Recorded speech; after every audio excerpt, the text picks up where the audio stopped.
আপনি কি জানেন অভিনেতাদের সবচেয়ে বেশি কঠিন কোন দৃশ্যে অভিনয় করা? ইমোশনাল দৃশ্যে। আমার সবচেয়ে প্রিয় জানটা তুই নিয়ে নিলি মা। ও মা, তোদের কিন্তু শোধ হয়ে গেল মা।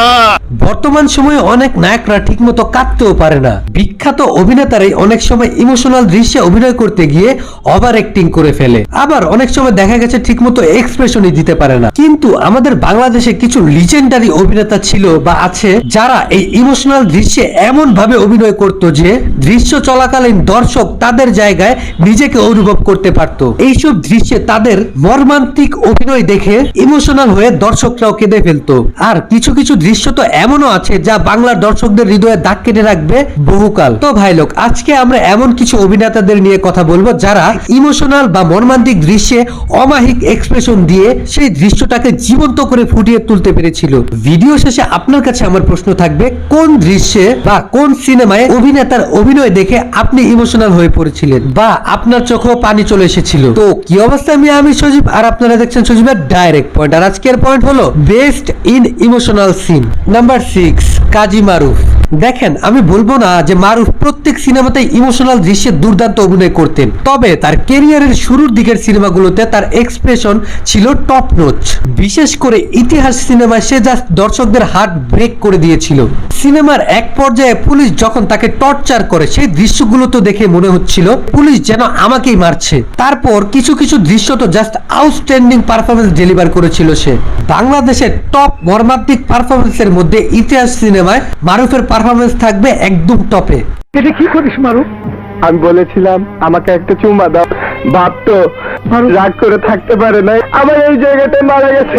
Number 5, sir Jasim. বিষয়টা মজার ছলে বললেও তাকে যেসব সিনেমায় গরিব হিসেবে দেখানো হতো সেসব সিনেমায় একজন মিডল ক্লাস ম্যান হিসেবে সে যে অমায়িক অতুলনীয় অভিনয়টা করতেন, সেসব দৃশ্যে তার অভিনয় দেখে দর্শকরাও মনে করতো যে এটা তাদেরই ঘরের গল্প। তাদের ভেতরের কষ্টটাকেই যেন জসিম স্যার নিজের মধ্যে তার সিনেমায় অভিনয় করে ফুটিয়ে তুলতো।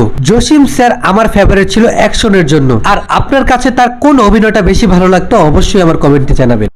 ওরা আমাদেরকে সেই পানি এনে দিয়েছে আর সমস্ত বাড়ির জুটা ভাত আমাদেরকে খেতে দিয়েছে মা। কি অপরাধ আমরা করেছি জিজ্ঞেস করো। নাম্বার 4, সালমান শাহ। সালমান শাহর অ্যাক্টিং এর সবচেয়ে বড় অস্ত্র হলো এক্সপ্রেশনের উপর তার ফুল কন্ট্রোল। আমি তাকে কোনো দৃশ্যে কখনো ওভার অ্যাক্টিং করতে দেখিনি। ইমোশনাল দৃশ্যগুলোতে সে তার চেহারার এক্সপ্রেশনের মাধ্যমেই দর্শকদের নিজের সাথে কানেক্ট করে ফেলতো। বিশেষ করে সত্যের মৃত্যু নেই সিনেমায় যখন তার নিজের মা তাকে ফাঁসির অর্ডার দেয়, তারপর জেলখানায় যখন তাদের একসাথে দেখা হয়, সেই দৃশ্যটার মধ্যে তার অভিনয় দেখে কাঁদেনি এমন দর্শক খুবই কমই পাবেন।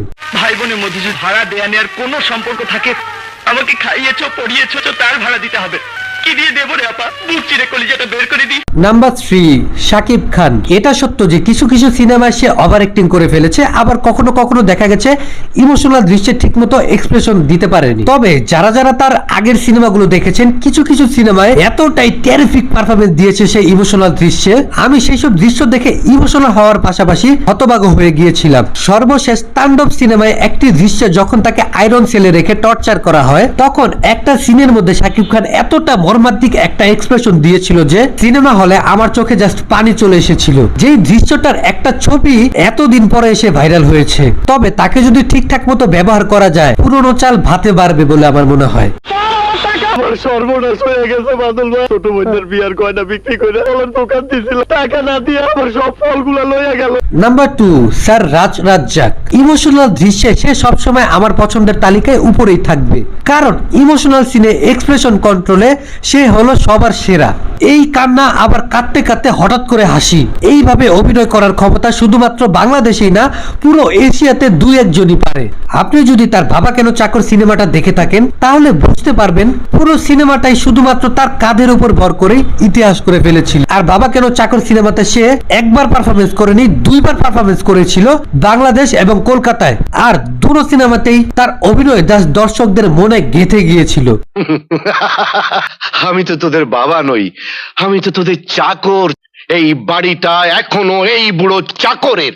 Number 1, Aslam Talukdar Manna, the king of emotional acting, the legend of emotional dialogue delivery. মান্নার কান্না ভেজা গলার ডায়লগ শুনে কাঁদেনি এমন দর্শক হয়তো বাংলাদেশে এখনো পাবেন না। তার কোন সিনেমার কথা বলবো বলুন?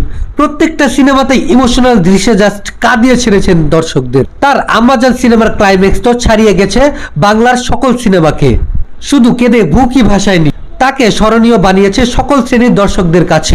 আর সিটি টেরর সিনেমার ক্লাইম্যাক্সটা দেখে তো আমি জাস্ট সেই সময় পারিনি যে টিভির ভেতরে ঢুকে যাই শাকিব খানকে মারার জন্য।